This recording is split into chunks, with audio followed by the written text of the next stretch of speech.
নমস্কাৰ মই বন্দিত আৰু আপুনি চাই আছে DY365 ডিজিটেল বেদখলকাৰীৰ বিৰুদ্ধে এতিয়া গাঁৱে গাঁৱে ধাৰাবাহিক অভিযান চলিব চৰকাৰী ভূমি দখল কৰা বেদখলকাৰী আৰু নিস্তাৰ নাই অবৈধ বেদখলকাৰীৰ বিৰুদ্ধে এতিয়া চৰকাৰ প্ৰশাসন অধিক কঠোৰ হৈ পৰিছে উচ্ছেদিত পৰিয়ালে অন্য চৰকাৰী ভূমিত আশ্ৰয় লোৱাৰ তথ্য প্ৰকাশ পোৱা হৈছে আৰু সেই তথ্য প্ৰমাণ পোৱাৰ পিছতে উচ্ছেদিতক যাতে আন ঠাইত প্ৰশ্ৰয় লবলৈ নাপায় তাক লৈ এতিয়া কঠোৰ হৈ পৰিছে গাঁও প্ৰধান সকলকো বেদখলকাৰীৰ বিৰুদ্ধে কঠোৰ হ'বলৈ এতিয়া আহ্বান জনাইছে আৰু এতিয়া দেখিবলৈ পোৱা গৈছে আৰক্ষী প্ৰশাসন চৰকাৰ কঠোৰ হৈ পৰিছে অবৈধ বেদখলকাৰীৰ বিৰুদ্ধে মুহূৰ্তত সবিশেষ জনাম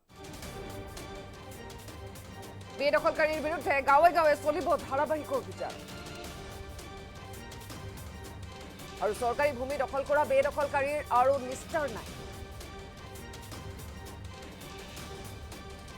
অবৈধ বেদখলকাৰীৰ বিৰুদ্ধে কঠোৰ হৈছে চৰকাৰ প্ৰশাসন আৰু উচ্ছেদিত পৰিয়ালে অন্য চৰকাৰী ভূমিত আশ্ৰয় লোৱাৰ তথ্য আৰু কোনো কাৰণতে উচ্ছেদিতসকলক অন্য ঠাইত প্ৰশ্ৰয় লবলৈ দিয়া নহব আৰু গাঁও প্ৰধান সকলকো বেদখলকাৰীৰ বিৰুদ্ধে কঠোৰ হ'বলৈ এতিয়া আহ্বান জনোৱা হয় আৰু গাঁও প্ৰধান ভিডিপিৰ সৈতে বিশেষ পৰ্যালোচনা কৰিব আৰক্ষীয়ে আৰু কলিয়াবৰতো চৰকাৰী ভূমি দখল কৰা সকলৰ বিৰুদ্ধে চলিব উচিত অভিযান আৰু সংবাদমেল যোগে বেদখলকাৰীৰ বিৰুদ্ধে এতিয়া সৰব হৈ পৰিছে মন্ত্ৰী কেশৱ মহন্ত আৰু এইবাৰ বেদখলকাৰী যিসকলে অবৈধভাৱে বেদখল কৰি আছে তেওঁলোকক কোনো কাৰণতে ৰেহাই দিয়া নহব গাঁৱে গাঁৱে অভিযান চলিব কাৰণ যি স্থানৰ পৰা আচলতে তেওঁলোকক উচ্ছেদ কৰি পঠোৱা হৈছে তাৰ পিছতে তেওঁলোকে অন্য ঠাইত গৈ প্ৰশ্ৰয় লৈছে এই তথ্য প্ৰমাণ পাইছে আৰু তাৰ পিছতে গাঁৱে গাঁৱে এই অবৈধ বেদখলকাৰীৰ বিৰুদ্ধে কঠোৰ হ'ব বুলি জানিব পৰা গৈছে চৰকাৰ প্ৰশাসন গাঁও প্ৰধানৰ সৈতে তাৰ সমান্তৰালকৈ ভিডিপিৰ সৈতে বিশেষ পৰ্যালোচনা কৰিব আৰক্ষীয়ে আৰু উচ্ছেদিত পৰিয়ালে যাতে অন্য চৰকাৰী ভূমিত আশ্ৰয় ল'ব নোৱাৰে তাৰ ব্যৱস্থা কৰিব তেওঁলোকে কোনো কাৰণতে উচ্ছেদিতসকলক অন্য ঠাইত প্ৰশ্ৰয় ল'বলৈ দিয়া নহব যাৰ বাবে কঠোৰ হৈ পৰিছে চৰকাৰ প্ৰশাসন আৰু তাৰ বাবেই আচলতে গাঁও প্ৰধানৰ লগত তেওঁলোকে আলোচনা কৰিব ভিডিপিৰ সৈতে পৰ্যালোচনা কৰিব বুলি জানিব পৰা গৈছে আৰু বেদখলকাৰীৰ বিৰুদ্ধে কঠোৰ হ'বলৈ গাঁও প্ৰধানসকলক এতিয়া আহ্বান জনাইছে আৰু সৰব হৈ পৰিছে অবৈধ বেদখলকাৰীৰ আৰু নিস্তাৰ নাই গাঁৱে গাঁৱে এতিয়া অভিযান চলিব কলিয়াবৰতো চৰকাৰী ভূমি দখল কৰা সকলৰ বিৰুদ্ধে চলিব উচ্ছেদ অভিযান আৰু এই মুহূৰ্তত আমাৰ ওচৰত মন্তব্য আহি পৰিছে মন্তব্য আগবঢ়াইছে বিভিন্ন ঠাইত যি উচ্ছেদ অভিযান চলিছে তাৰ বাবে কিছু লোক আহি আমাৰ বিভিন্ন অঞ্চলত আশ্ৰয় লোৱা বুলি আমাৰ প্ৰশাসনে গম পাইছে আৰু তাৰ ভিত্তিতে আমি সমজিলা প্ৰশাসন আৰু সমজিলা পুলিচ প্ৰশাসন আমি সকলোৱে একেলগে বহি এই বিষয়টোৰ ওপৰত বিস্তৃত আৰু বিতংভাৱে পৰ্যালোচনা কৰিলোঁ বিস্তৃত আৰু বিতংভাৱে পৰ্যালোচনা কৰাৰ অন্তত আমাৰ যিকেইখন থানা আছে থানাৰ মুৰব্বীসকলে ভিডিপিসকলৰ লগত অহা কাইলৈ এক আলোচনাত মিলিত হ'ব আৰু তেওঁলোকক এই ক্ষেত্ৰত দিব লগা যাৱতীয় যিখিনি নিৰ্দেশ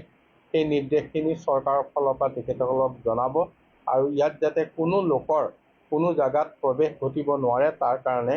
ব্যৱস্থা ল'ব আমাৰ প্ৰশাসনৰ তৰফৰ পৰা এনেধৰণৰ গাঁওসমূহ ভ্ৰমণ কৰিব আৰু গাঁওসমূহত থকা গাঁওবুঢ়া বা ভিডিপি বা গাঁৱৰ যিখিনি মুৰব্বী তেওঁলোকক এই বিষয়টো অৱগত কৰিব যাতে তেওঁলোকে কাকো প্ৰশ্ৰয় দিয়াৰ ব্যৱস্থা নকৰে আমি ঠিক তেনেধৰণে অহা সোমবাৰে পৰহিলে আমাৰ সমজিলা প্ৰশাসন আমাৰ সমজিলা পুলিচ প্ৰশাসন আমাৰ circle office Kaliabor circle office Samaguri circle অফিচৰ অন্তৰ্গত সকলো গাঁওবুঢ়াক আৰু অন্যান্য যিসকল ইয়াৰ লগত